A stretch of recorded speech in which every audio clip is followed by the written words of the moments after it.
Welcome back to the Liberating Generations podcast. I'm Regan Claire, and this is my mom, Dr. Keesha Ewers.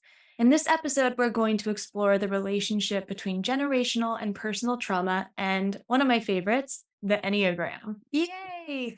We've been learning about the Enneagram, gosh, for the last decade, I would say. It's when Yeah. you kind of brought it into our family. I got certified in the narrative tradition with David Daniels and Helen Palmer with the Enneagram and the narrative tradition in 2013. Wow. So it's been 10 years. 10 years. Yeah. Yeah. This is the anniversary. Yeah.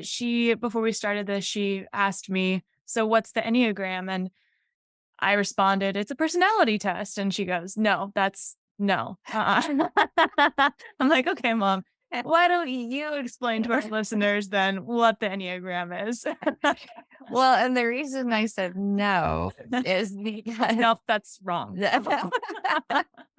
is because people in the Enneagram community don't like to have it identified as a personality Right. test because it's not pigeonholing. Right. It's meant to be something that's an exploratory framework for breaking free of patterns that were created Mm-hmm. as a response often to trauma Mm-hmm. and also nature and nurture and childhood upbringing. Mm-hmm. And that we don't want it to govern us as, like, I always call it a suit of armor. So if someone comes along and pushes you into the river when you have a suit of armor on, you're going to float, sink to the bottom and drown. So knowing about the Enneagram is helpful because then you can wear it like a cloak. Right. You can take it on when you want to, put it on because it has a certain set of skills that you've developed over your lifetime. Mm-hmm. And you can take it off when it's not needed because you don't want to be solidly locked into that pattern. Right. Right. So these are patterns that have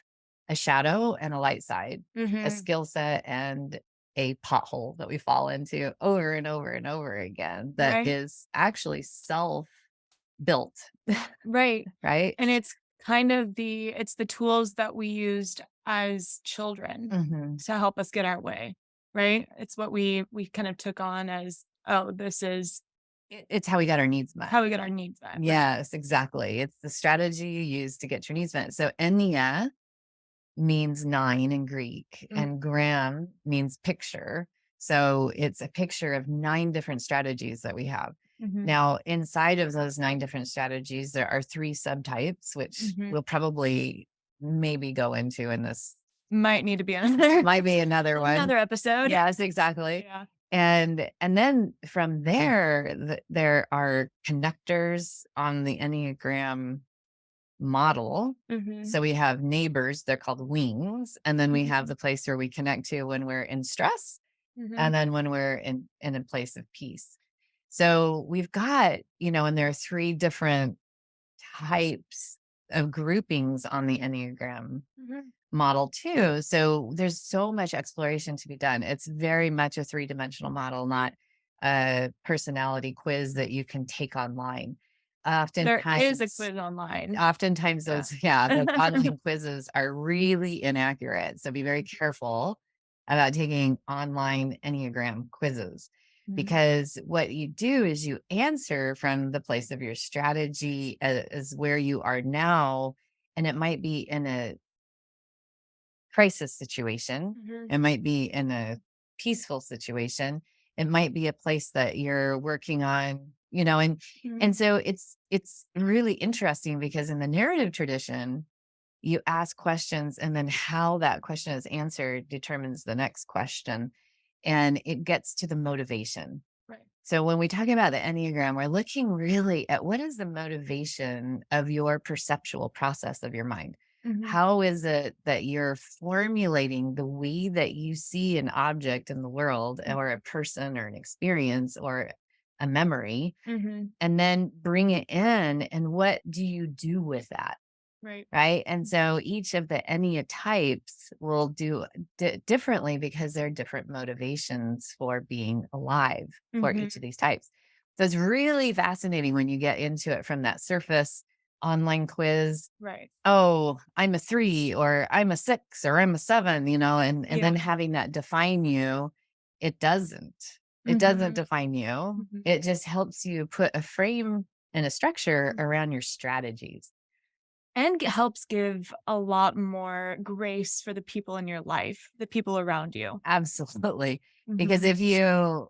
if you have the language of the Enneagram in your community Yeah. and people that are really willing to engage in self-awareness and self-exploration, Mhm. then you can point to these places and Mm. say, oh, that's how I'm perceiving right now. Right. That's what I'm projecting. That's what my assumptions are based on. And Mhm. here's how I'm going to dial that back because this is my growth edge. This is my growth edge, and and you start to notice when other people are acting in their strategy as well, Right.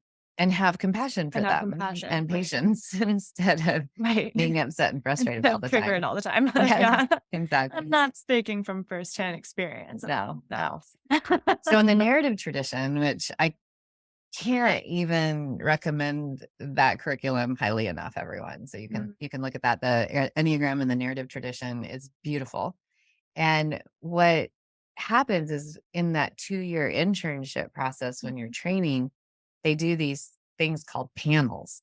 And so people with similar Enneagram types get up in a line in chairs in front of the mm, group, mhm, and a panel discussion expert in the Enneagram will facilitate a discussion and explore these motivations and go through Helen Palmer's meditations that get to where the motivation structure was mhm, born mm, and how it gets then built on and that scaffolding created and then a roof put on it and the foundation right. is there and Mhm, you get to stay in the space with people with your similar type structure mhm. and listen to them answer the question like you might answer it and you go, Yeah. oh my gosh, I am not a unique individual at all. Right. I'm one of 9 different types that see the world in this way. And it's Mhm. so fascinating because oftentimes, especially our type structure, which we'll get to in a minute, Yeah. tends to think because ours looks really good on paper. Mhm. If everyone were just like us, the world would be a better place. Yeah, it would. And there's a lot of pride around it as the vice and the lack of humility because of that. And so there's like this insufferable, I call it the tar pit of goodness, Yeah. I'm And good. uh I'm so I good. know, I'm and I'm the going to do best. everything I can to make sure you see me as good. And I'm going to spend a Yep. lot of energy spinning that Mhm. so that that's the illusion that's Yeah. created around me. And if you see me as not good, I'm gonna spiral. I am not going to do well. Yeah. Yeah. And so watching other people in my panel discussion Mhm. and just kind of going, oh, Yeah. this is not pretty, like our Ennea-type has a great deal of manipulation attached to it to get your Yeah. needs met or to be seen in a very specific way. Yeah. And so the knowing the Enneagram is this really beautiful way of being able to identify that. Like we do a lot of hiking and backpacking. And when you first start off, there's a map and it says you're here. Mhm. And then here's where you want to go. And here's what the terrain looks like. And Mhm. here's what to expect and how to pack for it. And that's kind of what this is. Right. Right. So, can we dive into the 9 Let's do types and it. what okay, Let's do so it. as she was saying, there are 9 Enneatypes, and can you talk a little bit on 1? Yeah. So 1 through 9. And if we go through, in fact, something that might be really useful is let me just pull up. I'm going to share my screen with our audience and we'll show an image of this. This is just off the cuff, everyone. So And I think you can tune in on YouTube if you're wanting to see this image. If you're listening on Spotify or Apple Music, then you won't be seeing this image. yeah, and the thing that is really interesting about this is the Enneagram's so well known anymore that you can just pull up the word Enneagram and go to image on, Mhm. any your favorite search engine and voila, you will find it. Yep. And sometimes different names are applied to the 1 through 9s depending on the Enneagram uh lineage, we'll say, or Mhm. school, right? Mhm. But if you're looking at the image right now, or if you have one on your phone that you're looking at, there usually it's divided either by colors or some way of delineation where 8, 9, and 1 at the top of the model are called the body types. Mm. Okay. And then 2, 3, and 4 on the right side of the diagram are the heart types. And then 5, 6, and 7 on the left side are called the head types or mental types. And this actually goes to that motivation thing again, Right. where we're saying, okay, if you fall from into one of these categories as your main Ennea-type, which I always say it's your command center. The idea behind really learning the Enneagram is to embody all 9 types in their light side, to recognize the shadow of all of them, especially the one that you have really learned well, and to be able to release that and move into the larger view. So we really want to embody the grace of all 9 types. Yeah. Okay. So we're not doing this to say, here's your pigeonhole personality, that this is what explains you. No, right? This is where you are right now. And then where you want to move to is this liberation from the shadow aspect of it, from the rigidity of it. Yeah. Okay. So the heart types 2, 3, and 4 are usually more of like emotionally centered, right? Connection, very important. Emotions, very important. The mental types on the left-hand side are usually more cerebral. So they'll think a lot. They'll have a lot of logic and rationale for their motivation. And then the body types, they'll feel things in their body. Okay. So if we do a little tour around the Enneagram, one is often called the perfectionist or the reformer. And the questions that you ask from the narrative tradition about the one are going to be things like, how important is being on time to you? Right. How, is organization important to you? How does that show up in your life? Like my Ennea-type is a 2, and I have a very strong 1 wing, and I was raised by a mother who is a 1. Right. And so under stress, I will often start organizing things. Right. Yep. You'll be cleaning away. Right? And Reagan knows what's going on. Is everything okay? Everything okay? I noticed the spices are alphabetized. I'm fine. Everything's good. Good. Okay. Can't control what's happening internally, so you have to control what's Organize what's out externally. there. Yeah. And so in a 1 motivation command center, if you're a 1, then oftentimes you'll be very precise in your language. It's not okay to show anger outwardly. A lot of times it gets repressed into the body. In my medical practice, a lot of my autoimmune patients are 1 Ennea-types. This is another place that the Enneagram shows up as really useful, Right. because, like Ayurvedic medicine says that autoimmune disease is undigested anger. The perfectionist has a lot of that often, unless they have gotten free of their Ennea-type and learned how to have a relationship with all of their emotions and not felt like there's a good way and a bad way of doing things, and quite rigid. So it's said that the perfectionist has a really strong inner critic that doesn't ever go to sleep. Yeah. Exhausting. And so that's another way that you can kind of check in and say, do I have this inner critic, this inner judge? Am I afraid of being judged? Does that motivate me a lot about how I show up in the world? Yeah.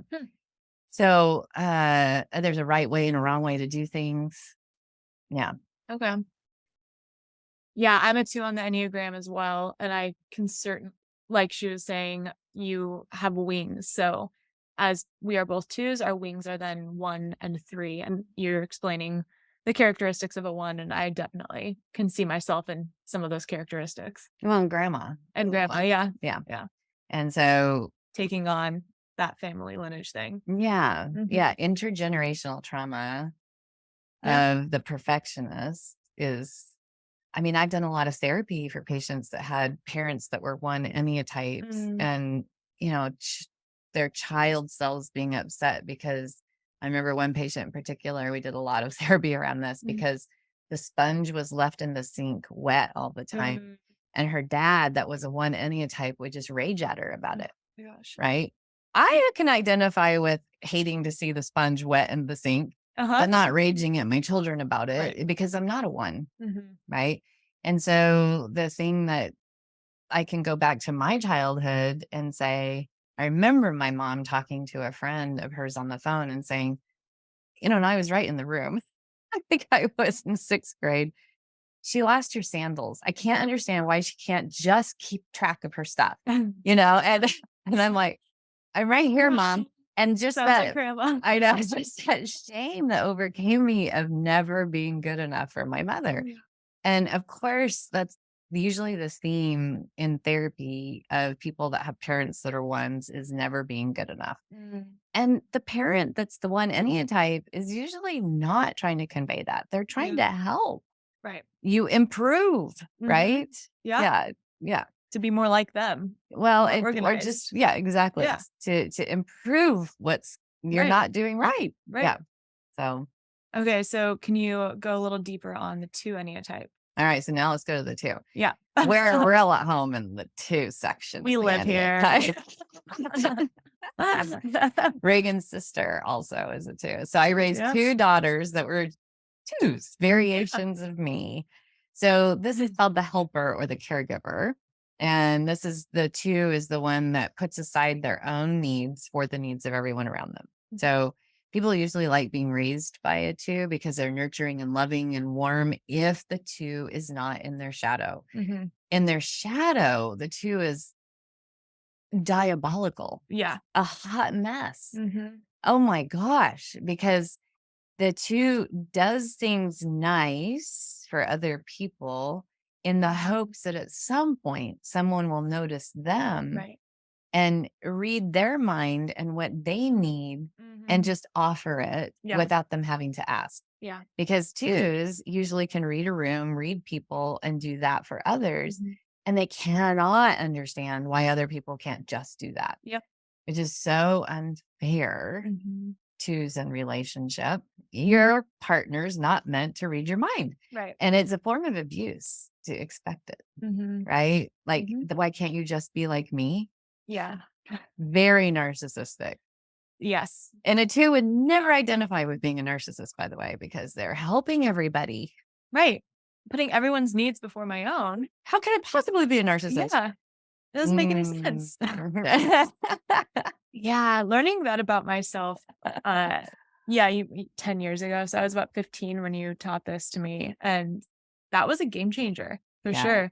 I started dating my first boyfriend about a year into learning about the Enneagram. And I was still very much in my 2 shadow. I was so unskillful. I still am unskillful, but extremely unskillful at that age. And I absolutely did the 2 thing of putting everyone's needs before my own and wanting to be seen as good. And that coupled with being raised as a woman, being in this society where culturally we're taught to put other people before ourselves. We're taught to be attuned to everything and everyone around us.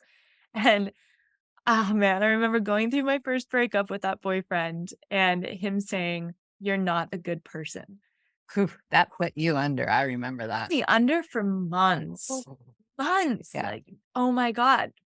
This is He was messing with one of your core value beliefs about yourself, which was what your ego wanted. The ego, yeah. Right. Yeah. Yeah. It was a big gift he gave you. It was a big gift. At a very young age, started to be able to really play with that notion of, oh, I don't need to be seen as a good person, but I still have to work with it. It's still something I work with. Yeah. The big terror, panic of a 2 is to lose connection with their source of love, what they perceive as love. Right. Their source of their caring connections. And so it will create panic, and knowing how to overcome that is the growth edge of the 2, to be solid in oneself, to know like your worth meter is set at 100%. It's not dependent on what anyone thinks, feels, says, or does, or especially about you. You don't need approval from the outside. You are your source of that. And that's the big growth edge. And then also to work with humility about the pride of being able to read a room, read a person, read a situation, and intuit what's needed. So that I always think of that as a trauma response, a trauma skill, learning how to read other people, read a room, read the energy space because you had to. Yes. Yeah. So when you were growing up, me being unskillful too in my shadow, knowing nothing about the Enneagram at that point, you know, giving, and then having a chore list for my 4 children. And then if I would get home from somewhere after having been giving, because I was a nurse, and then the chores weren't done. Right. Oh, slamming cupboard doors, as I was doing the dishes, rattling those pots and pans, doing the dishes that I wasn't supposed to be having to do. And I was going to make sure everyone knew it, and it was all very subconscious, but it's also a punishing energy that a 2 will emit. Like it's a martyr syndrome, right? Absolutely. And so then you learning how to read that and kicking into gear, like, no, let me help you. No, don't do that, and so then a 2 is born. A 2 was born. Oh, yeah. Cupboards start being slammed. Alert. Oh, no. No. I will do it. I'll take care of it, please. Yeah. My needs might not get met because the person that is my source is upset. Yeah. And so it's a form of abuse. It's another way, right, of not speaking clearly and saying, here's what's going on, and having someone have to read it. Yeah. Yeah. And so I look back at that skill set of the mother at that age, and I just have so much compassion for her and also for you, that, oh, wow, there wasn't any like needs-based nonviolent communication skills in our family yet. I hadn't brought that in yet. So yeah, there are a lot of undercurrents of emotion. Yeah. And I mean, talk about that intergenerational trauma piece being passed on as well. Yeah. Our Ennea-types are an intergenerational trauma response. Yes. 100%. Yeah. So liberation from that is amazing. It's the freedom from passing that on, from forcing other people to be responsible for your emotional needs in that moment, right? So there's the 2. The 2 is also just a lovely person to be around when they're not in their shadow. Yeah. Yeah. They're fun and light and, optimistic usually. But boy, this is the second Enneatype I see in my medical practice the most is 2s really hold on to a victim story very easily. Why can't everyone be like me is a theme. And they've been over caregiving everybody. They're people pleasers. And so they get sick, and I see 1s and 2s a lot in my practice. Yeah. The other one I see a lot is 6s. So we'll get to them here in a minute. But yeah. Yeah. Do you want to just jump into 6 while? Nah, let's do 3. We'll go in order. So 3, it's there's the success-oriented people, the achiever.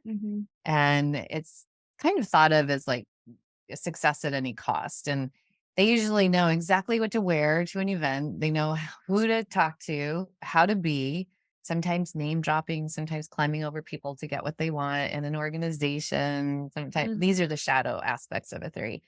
The 3 is the anti-emotional one. They're less connected to their heart center. In each of the Ennea-types, there's going to be one that goes sort of the counter to my heart, mind, and body group.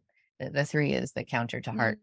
And they really, from a young age, were told that they need to succeed. So we were talking about the Enneatype 3 and the success orientation. I just want to make a distinction that success is defined by the definition of the person that carries the structure. So it's not necessarily a specific house that has to be in a specific neighborhood or driving a specific car and the amount of income that comes in or the, status, name dropping, all of those things, which are kind of stereotype 3 shadows.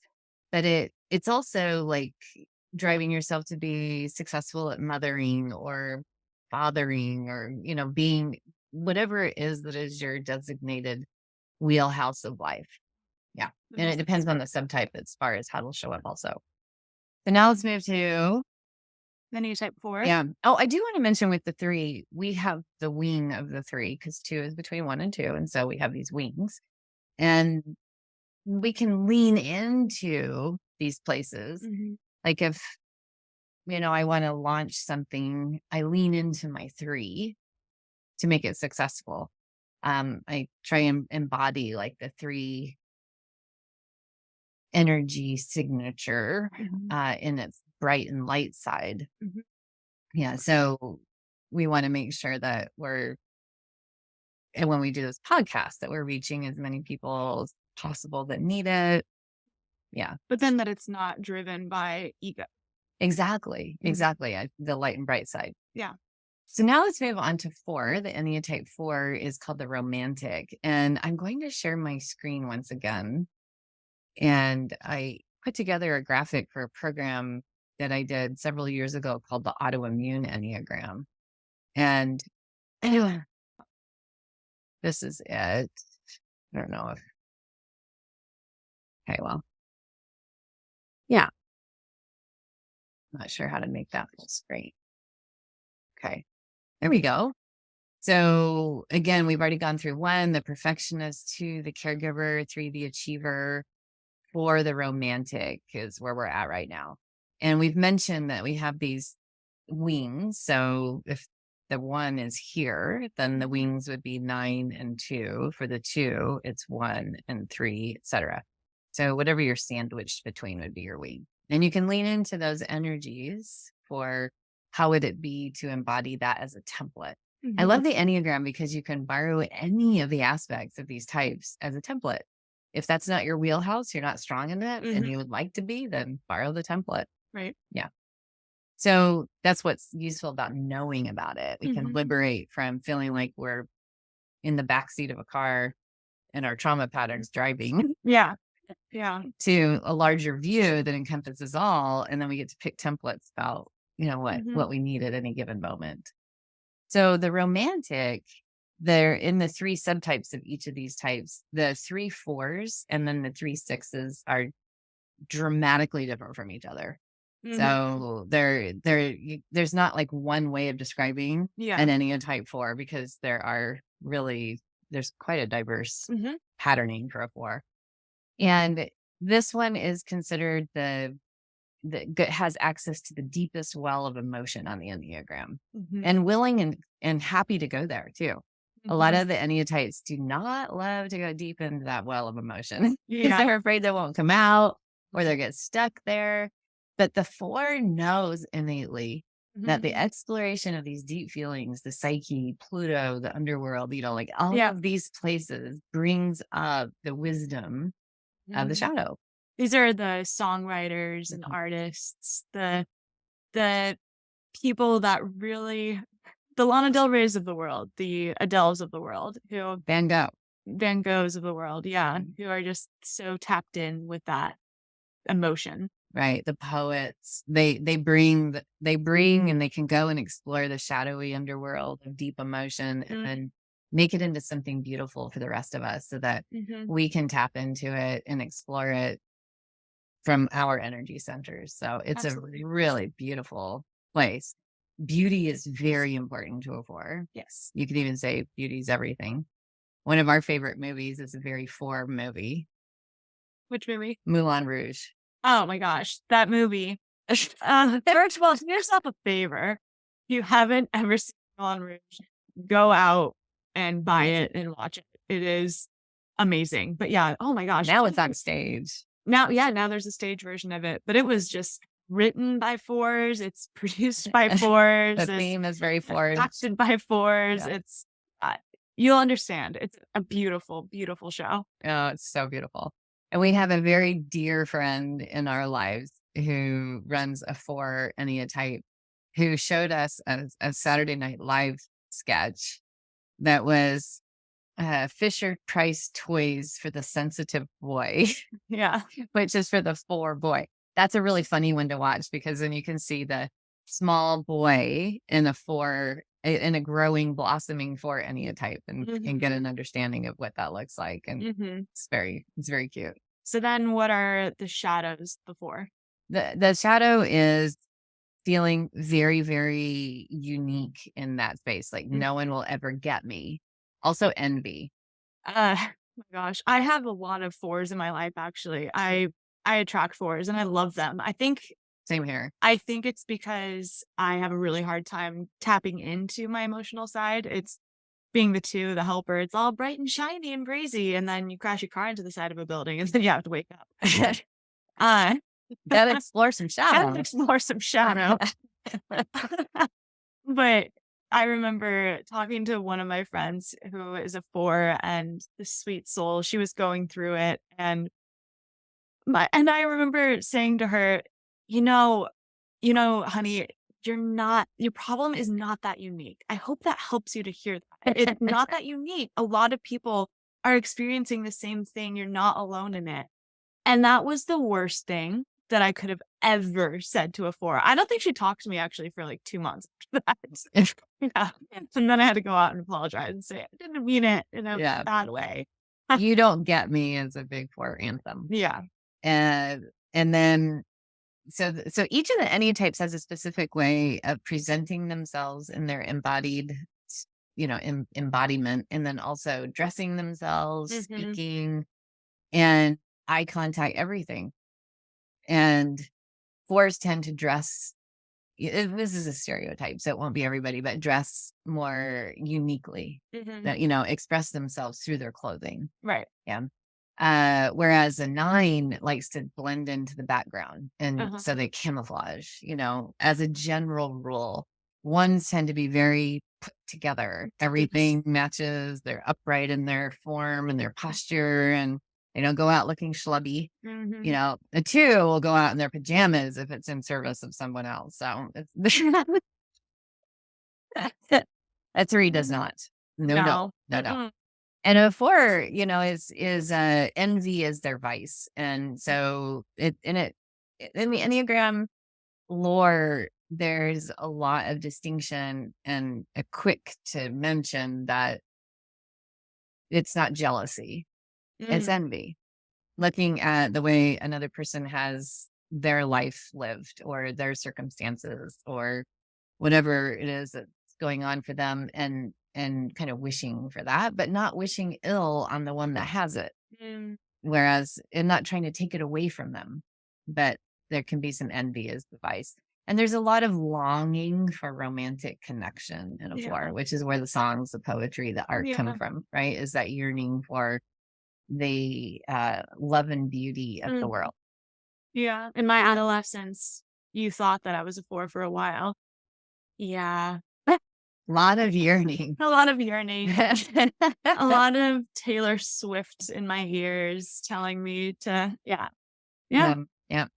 So that's the right side of the Enneagram. And then we'll move. Now there's a gap, as you can see if you're watching with my screen share here and my graphic, the autoimmune Enneagram. There's a gap between the heart center and the head centers. And that is not connected right there. Mhm. It's really open on the Enneagram. And so now we move from that heart over to head. And the 4 isn't connected to a head type, and the 5 isn't connected to a heart type. So that's a really interesting observation, That's right? really interesting. Yeah. Just like the 2 is not connected to any head types either. And the Yeah. 7's not connected to any heart type. So you can kind of see the lines that join them. Those are connectors. All right. So the 5 is considered the hermit or the observer, sometimes the scholar.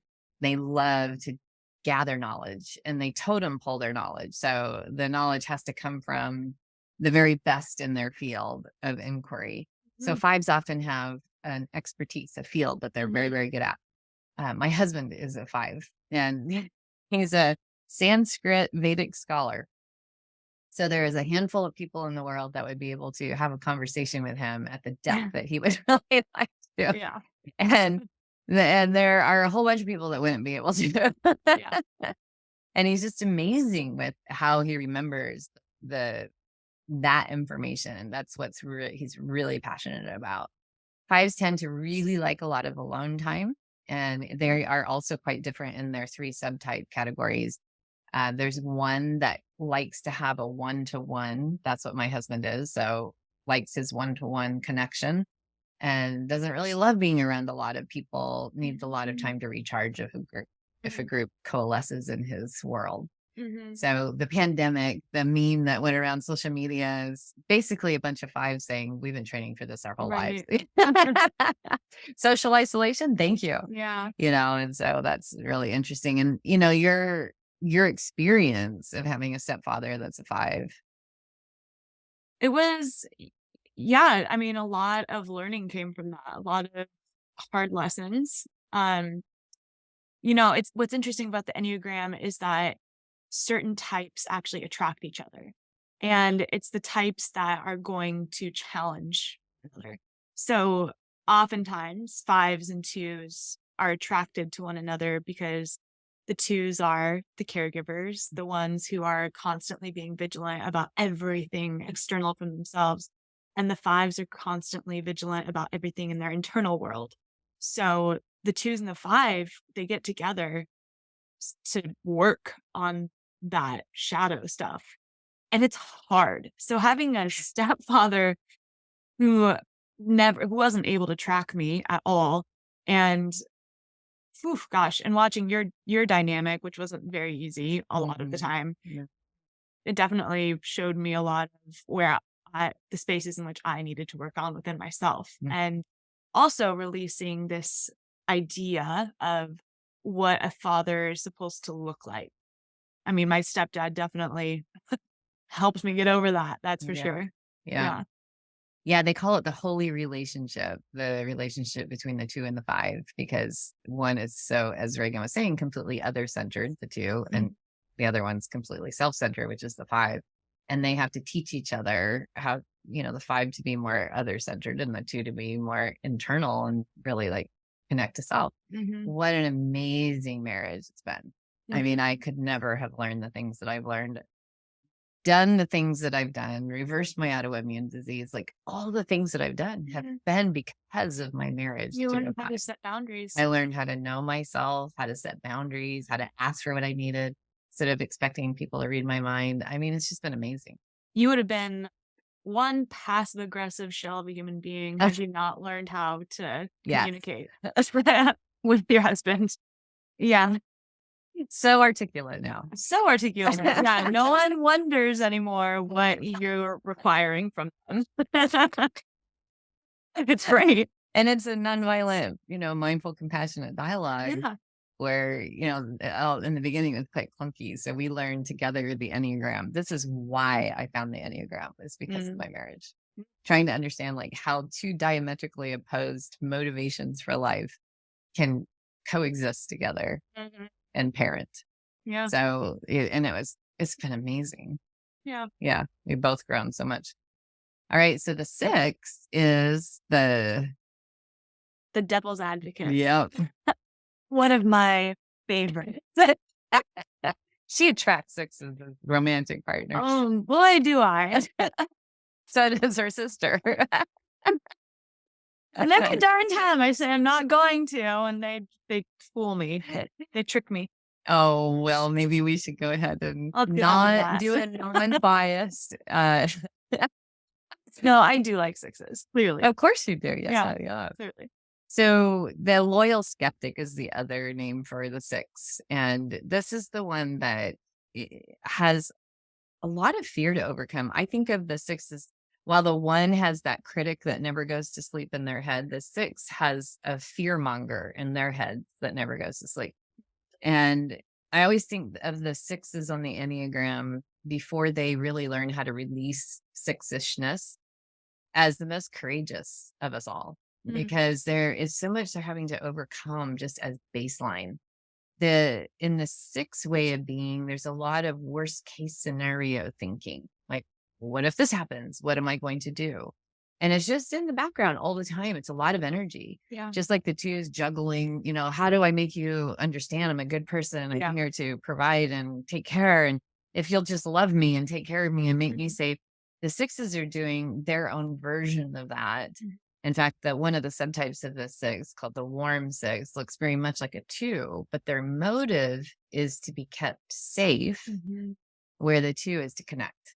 So the motivation for a 6 is always security, safety, resourcing.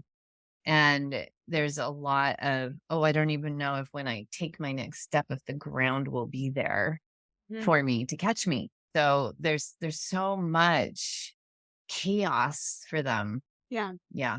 And they're the very, very, very, very, very, very best ones to have with you when you're signing any kind of contract, buying a car, buying a house, having anything inspected, because they will think of the questions. 2s are innately trusting that everybody's good. And 6s are the opposite. Their bullshit meter is set really like it trips real fast, and they're skeptical. They're not trusting. And so they're fantastic for asking the hard questions. If you're going to start a business, have anybody that you have in your life that's a 6, have them look over your 5-year plan.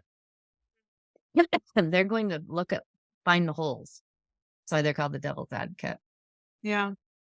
So for a 2, sometimes that's hard energy to be around because it's like, can't you just trust for a second? Yeah. There's a great movie, we've been kind of mentioning movies that go with these different Ennea-types, and Meet the Parents, Meet the Fockers, the Robert Ben Stiller. Yeah, Robert De Niro's character. Uh-huh. He is a classic 6. Oh, yeah. Yeah. Yeah. Woody Allen is one of the subtypes of a 6 that's just classic. It's called the neurotic 6. And then there's another 6 that's very different. So they're all 3 very different, just like the 4s. And there's a counterphobic 6. And the counterphobic 6 is the one that's like Evel Knievel, jumping over canyons on a motorbike to really overcome their fear by denying that it even exists. They're daredevils. Yeah. So 6s have a wicked sense of humor usually. Yeah. That's what you always, adapted to. Yeah. Yeah. Always. Yeah. Without fail. Yeah. I'm starting to catch it now. I'm starting to see it from a mile away. My dad was a 6. And so his humor has filtered through, through me, through my brother, through every one of the grandkids. And both of you and Kendall, her sister, are attracted to that brand of humor because it's so ironic, and it's noticing the things in life that can go wrong and commenting on them in a satirical way. And so that's what you're attracted to is grandpa's humor. Yeah. Now, as I start to get under my own stuff though, and I don't know, now I see an edge to that humor. Yes. That is not so attractive to me anymore. It's just a guard that's put up. Definitely. That's definitely what it is. Yeah. Robin Williams had it too, where don't look at the vulnerability of me, look at this thing that the puppet show I'm putting on over here to make you laugh. Exactly. It's very guarded. It's very guarded. Yeah. And the thing with the 6 is also it takes a long time for you to be in their inner circle, but then once you're in, you're in. That's why I mentioned Meet the Parents, because that's what he said. Here's the circle of trust. You're on the outside of it. It was so clearly stated in way of 6 things. Once you're in the circle of trust, then you're in. And they're very, very loyal to you. Yeah. But if you mess up, folks. Yeah. No forgiveness. Anyway. Yeah. So this is the counterpart to the completely all trusting too. Yes. And again, something to learn for each one of them, right? To see to be more discerning, not trust everybody, all the time, and ask questions. Yeah. Yeah. Don't just assume. So definitely. Yeah. All right. And then the 7 is called the Enthusiast. And this is the one that loves to, I always call it sucking the life out of the bones of life, like just loves everything, wants to experience all of it, and will often get distracted by bright, shiny objects. And so Often their shadow is that they won't finish things. They move on really quickly. They love planning things, but not really executing them. Right. Yeah. Yeah. And Adventurous. very adventurous and playful. Do not, unlike the four, do not like to enter into the pool of emotion. No. And they don't like Debbie Downers. And I heard a 7 on a panel say that one time. If you show up as a Debbie Downer, I'm out, and it's just like you have to know what the people around you are good for. And your friends that are 7 Ennea-types are not good for your emotional processing. Yeah. Usually, unless they have done some work of their own. So, right. That right there, that's the importance. It's right there. Yeah. Right. All of these Ennea-types have such beautiful qualities. And like my mom was saying at the beginning of the podcast, the goal is to not be encompassed in one Ennea-type. It's to expand and know that you're all of them. You encompass all of them. right. So yeah, the 7 is a beautiful Ennea-type as long as they can get underneath that, just like all of them, getting underneath the shadow. Yep. And the 2s and 7s are right across from each other, and they have some similarity in their optimism. Yeah. And that's an interesting, kind of like golden handcuffs. It's like a fake optimism. Yeah, it's fake. It's fake. Unless that work has been done, Yeah. and it's not being governed by the Ennea-type structure, and it's there from a larger view. Yeah. And not from the trauma pattern. Right. Yeah. I had a lot of 7s in my life as well. And I absolutely, it goes back to that. Everything's good. Everything's great and shiny and bright and got this, when actually life is a dumpster fire. You're just not focusing on it. You're doing things to distract from it. Right. Yep. Yeah. All right. And then the 8 is called the protector. And the 8 tends to be larger, even physically in build, and will take up a lot of space in a given area energetically. They can be intimidating to some of the other Ennea-types. They're very direct, very straight shooters, and really like it when you come back to them with that same energy. They don't like to have to figure out what you're trying to say, what you mean. They don't like to have to go through the walking on eggshells or passive aggressive stuff. They hate all of that, and just really want to say it as it is. So, oh yeah, like a lot of law enforcers, judges, actors are 8s. Yeah, big energy. They don't love being vulnerable. That's their weak spot, is they're just petrified of being vulnerable. And so an 8 that's doing their work and releasing their shadow is able to bring that softness inside of themselves, to be able to recognize what hurt feels like, rather than covering it up with anger immediately. Yeah. Yeah. So the 8s in our lives, they really want us to show up that way, even if they don't consciously want that. They want us to show up vulnerably. And they want us to show up with an invitation for them to be vulnerable. Yeah. To not be intimidated and close off around them, but to see the intimidation as the 6's comedy routine. Yeah. It's a guard. It's not scary. It's just another guardedness. Absolutely. Yeah. So the connector, the lines that connect. So we are the Ennea-type 2 in our command center. We're connected to 8. So a 2 will go to 8 in a flash of anger. So the 8s are the angriest on the Enneagram.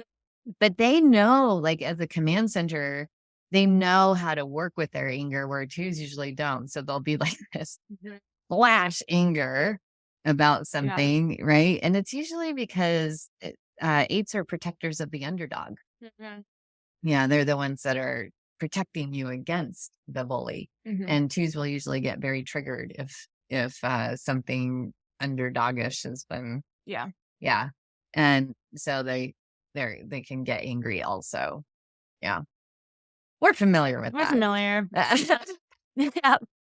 Eights don't like things when they're not fair. I know that one. Yeah. Yeah. We know Yeah. that.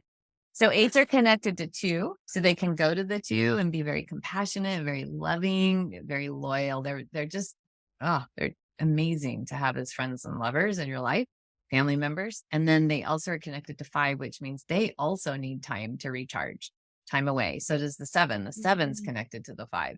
That means time alone, time to recharge. Yeah. Yeah. And then 9 is the mediator. Your dad is a 9. My brother. And your oldest brother. Yeah. So Cameron and your dad. Mhm. This is the most probably liked Ennea-type on the Enneagram, wouldn't you say? They're called the mediator. Yeah. The For a reason. peacemaker. They're the peacemaker. Yeah. Mhm.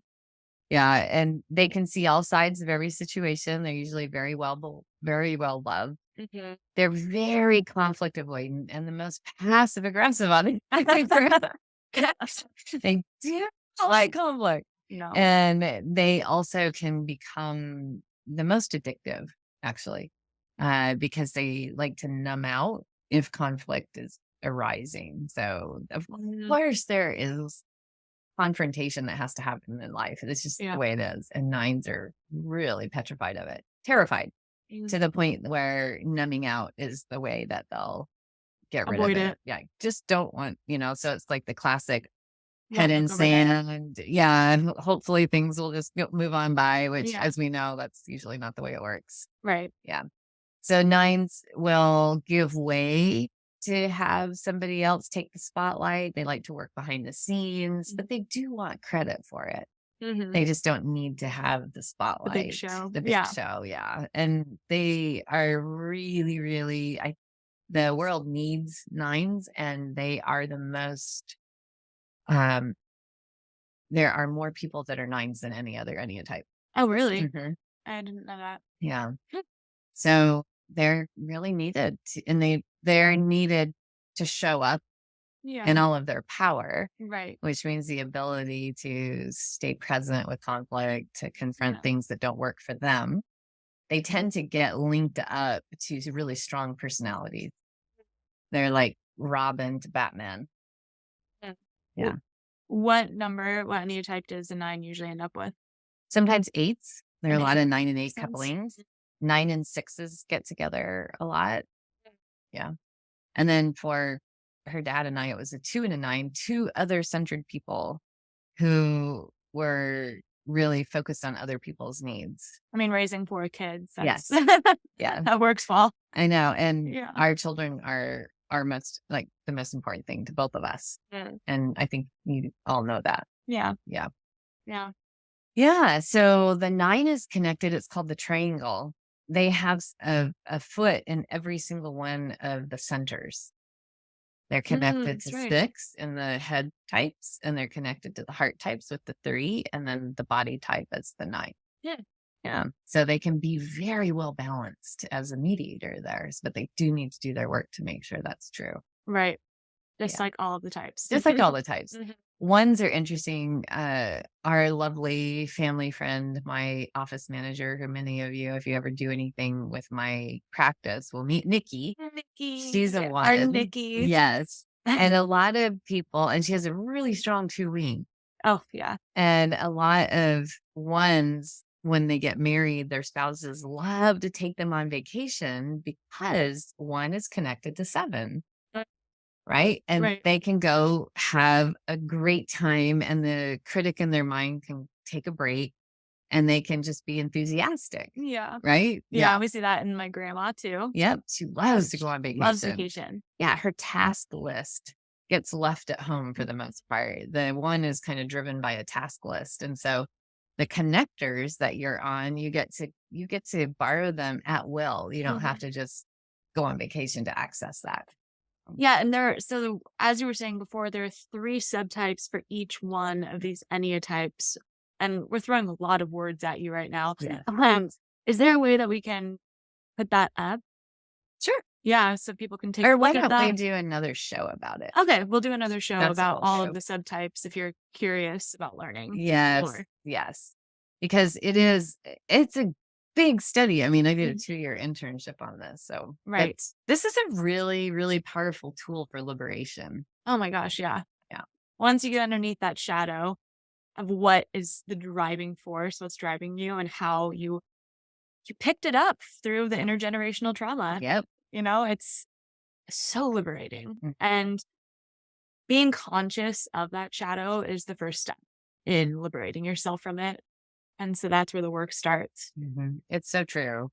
And I was able to really love my parents, unconditionally, and forgive my husband for things, in our marriage without reservation once I learned the Enneagram, because I knew I was motivating it and wasn't taking it as a personal, Absolutely. right. Yeah. Absolutely. So if I do have a program called the Autoimmune Enneagram, we can put that in here. Okay. Yeah. Yeah. And then we'll do another show on subtyping. Okay. Perfect. Okay. All right. Well, everybody. All right. Thank you so much for tuning in to Liberating Generations podcast. Until next time, be well.